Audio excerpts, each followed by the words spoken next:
My Arcade, they're a company that's not really known for making the best quality products in the retro gaming community. Some people may think so. I don't. But this one I'm actually really surprised with. And it kind of got me thinking.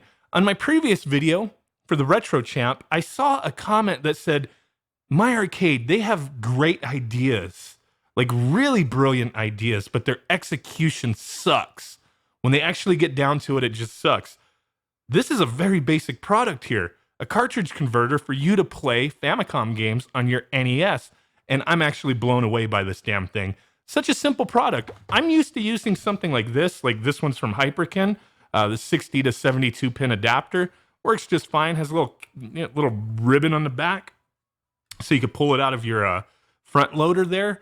But, for some people, these things do rip off. It's never happened to me. This has been a fairly reliable converter to play Famicom games on an NES. Has kind of a wonky connection, though. I'll show you. Things do kind of have a little bit of that flop there. It just is what it is. But for the most part, this works okay. Now, when I saw this, it was like, I just got to have it. So let's take a look at it. I've been using this quite a bit lately.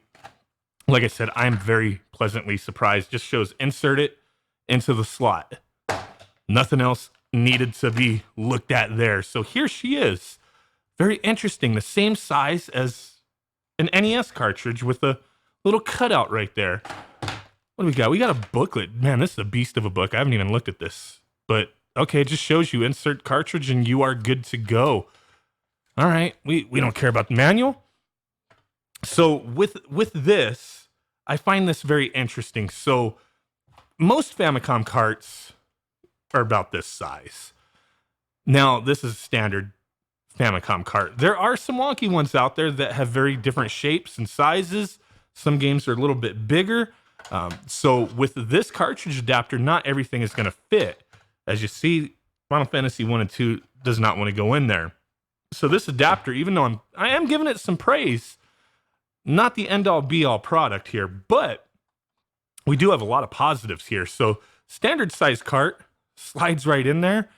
Fairly sturdy fit, kind of cradles it in there nicely. And that's pretty much it. If you go ahead and put it in your NES,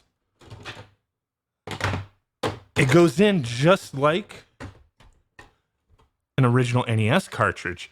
And I think that is a great thing, because with this and popping a cartridge in there, with it being floppy, you got to pull it out like this. It fits okay, but that just feels like so much more of a stable fit. And I'm not having any issues using this device. So that's one good thing there. Like I said, you're not going to be able to use cartridges that are, Famicom cartridges that are not a standard shape or size. You can't use the new EverDrive N8 Pro. I think the previous EverDrive was smaller, more like akin to a regular size cartridge, and that would fit, but the Pro version definitely does not. As you see, plays your games just fine. Really opens things up for Nintendo people. Like I've been all over Nintendo lately, the original NES, one of my all-time favorite consoles, and I've been picking up a few games here and there. I'm not a crazy collector, not trying to buy everything, not even trying to get the most expensive games, just the ones I have nostalgia for and I want to play. And sometimes the Famicom versions of games are a lot cheaper.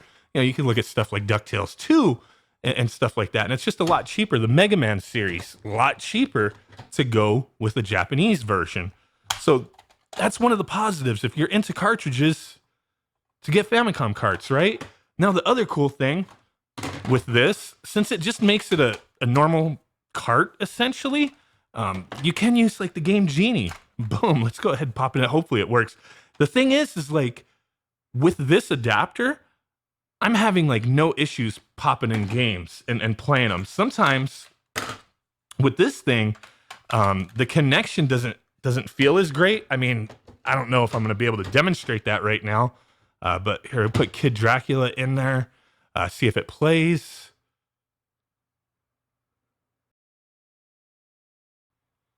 And nothing.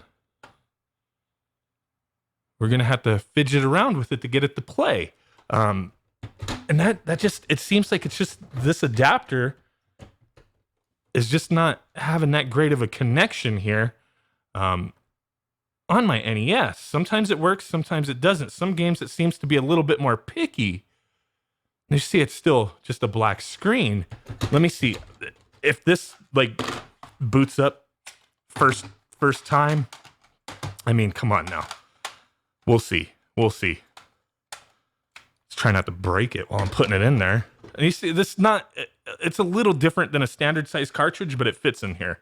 As long as it's like barely bigger than a standard size cartridge, it'll fit. You still have to have that clearance to push it in here. But there we go. Let's see if it boots up.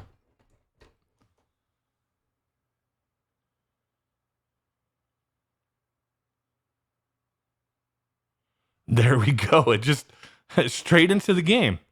The screen took a second to turn on, but the game booted the first time. I didn't have to fidget with it. I didn't have to mess with it or reset anything. It just worked. This My Arcade adapter just seems to be a hell of a lot more reliable for me. And I'm really digging that. That doesn't, like, I still need this, though. I still need this. I'll explain in a second. But for basic cartridges, hell yeah. This is working great. Let's see if we can get the Game Genie to work. With a Famicom cartridge, right? Kind of unheard of. Let's see if it boots up the Game Genie. This monitor just takes a second. Yes, we got it.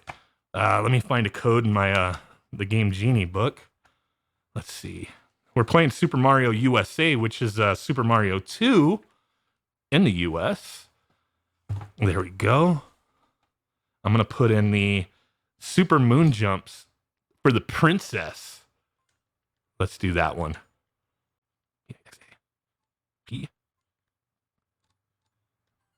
Boom, Super Mario USA. I'm pretty sure all the Super Mario 2 codes work with Super Mario USA. It's just the same game anyway. But there could be some variables for some Famicom carts. So if you're going to use Game Genie on a Famicom cart, just kind of keep that in mind. Let's see. That was the gravity. Like, oh yeah. That's awesome. There we go. Talk about cheating.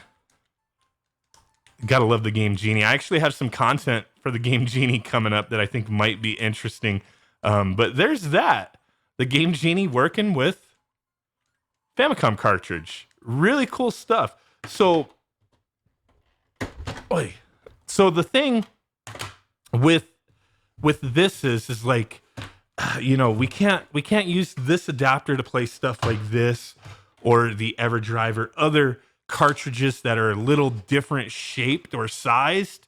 It's just not gonna work.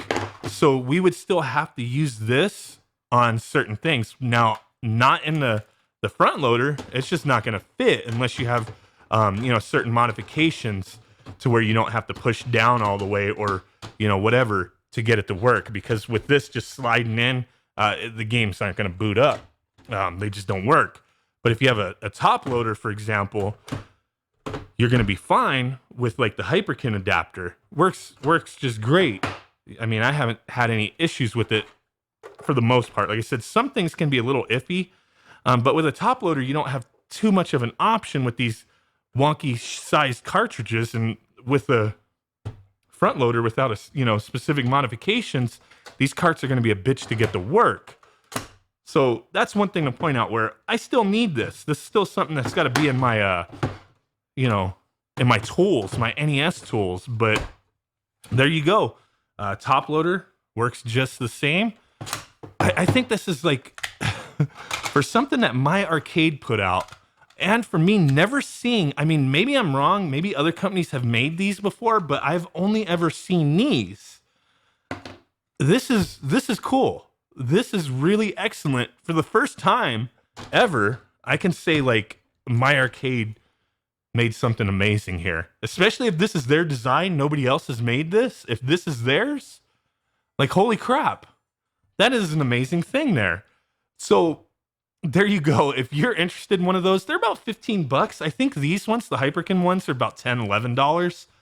So you're in about the same price, but or close to it anyway, that $10 to $15 price point. And it's well worth it if you want to play Famicom games on an NES and have these different options. Hells, why not?